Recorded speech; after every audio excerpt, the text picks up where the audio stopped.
do sexto ano, professor Douglas, com mais uma aulinha de história para vocês.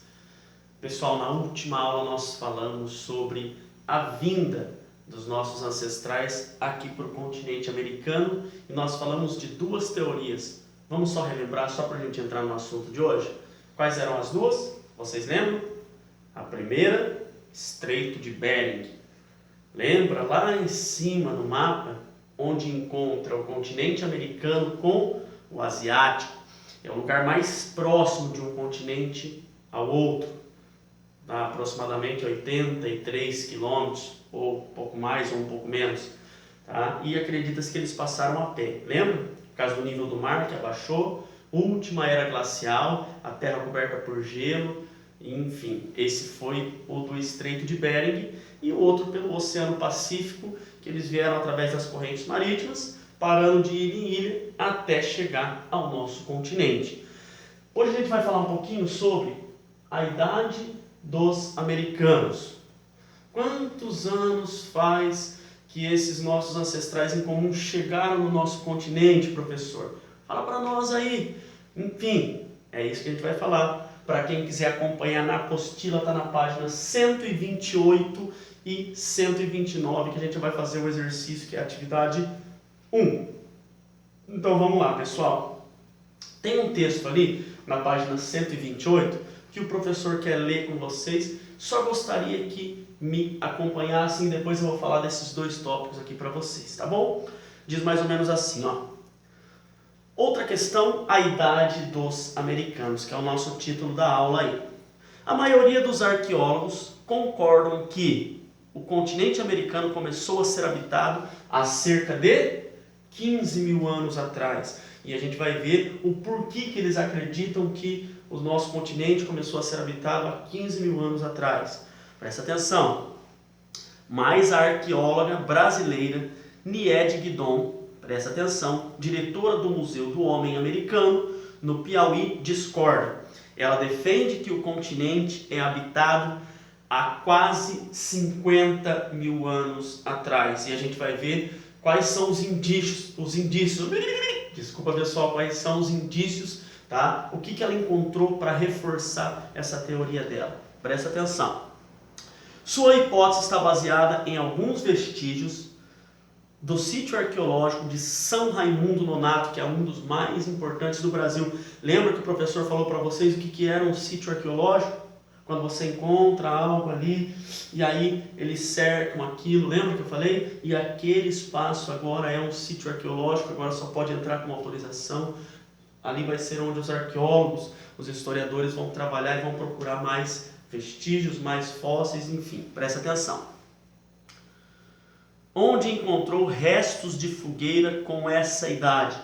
Contudo, a hipótese levantada por Niede Guidon é contestada por arqueólogos estadunidenses. Sabe por que é contestada? Pelo seguinte, eles acreditam que esses restos de fogueira, tá, que datada ali com 50 mil anos atrás, pode ter sido ocasionado por algo natural.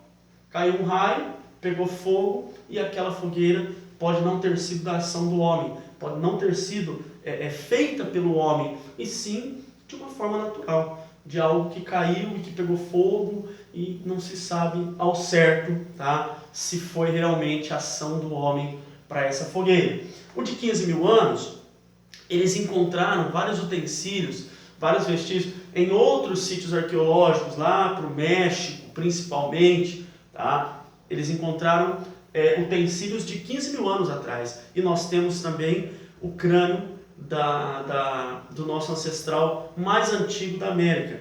Provavelmente vocês já ouviram falar, a Luzia. Aquele crânio, tá, que depois eles reconstituíram a face dele e eles viram que era aborígena, né? Ele era de origem asiática, na verdade. Então, acredita-se que teve outras antes dela, professor, até então não encontraram nada mais antigo do que a Luzia. A Luzia hoje ainda é o nosso ancestral mais antigo que viveu aqui na América, tá? Então presta atenção, pessoal, ó. Como as pesquisas e descobertas arqueológicas ainda estão em andamento, os próximos anos devem trazer mais elementos para avaliação e complementação dessas hipóteses. Ainda não se provou que é 15 mil anos e nem 50 mil anos. Por quê, professor? Porque a história é uma ciência mutável. Nossa, professor, o senhor está falando difícil hoje. Eu vou explicar isso para vocês. A história não é exata, não é assim, ó, é isso que aconteceu e pronto, acabou. Não, porque cada dia a gente está descobrindo algo novo que ou reforça uma delas ou anula a outra. Então a história ela está sempre em transformação. Tá? Então, ó, presta atenção. Aí nós temos ali atividade 1, que eu gostaria de fazer com vocês bem rapidinho. Grupos indígenas da América elaboraram diferentes explicações sobre a origem dos seres humanos. Leia abaixo um resumo da lenda dos Piauti, grupo indígena da América do Norte, e outros Caigangue, povo indígena que vive nas regiões sul e sudeste do Brasil. Em seguida, desenvolva as propostas. Presta atenção que eu vou ler bem rapidinho para vocês. Primeiro, o lá da América do Norte. Ó. A lenda dos Paiute. Presta atenção.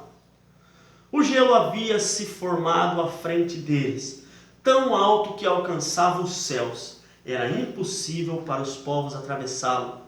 Um corvo voou até o alto e com o seu bico golpeou o gelo até rachá-lo. O coiote disse: essa gente miúda não pode atravessar o gelo.